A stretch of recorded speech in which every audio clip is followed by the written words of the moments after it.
coach of WYT Martial Arts, coach or any representatives from WYT Martial Arts, please come in front in court number 1.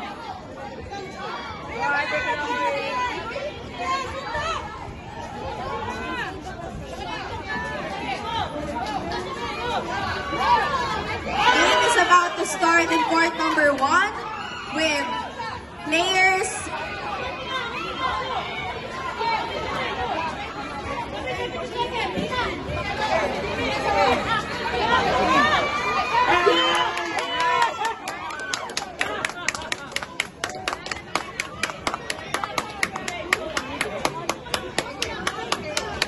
on court number 3.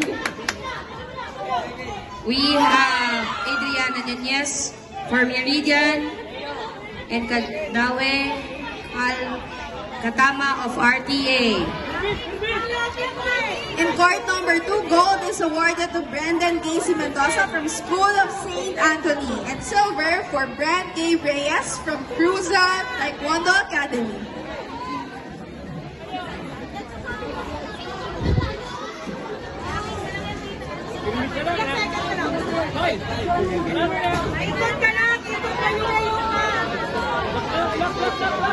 On court number 1, players are Rex Nike Sabate from RTA and Cedric Miguel Panganiban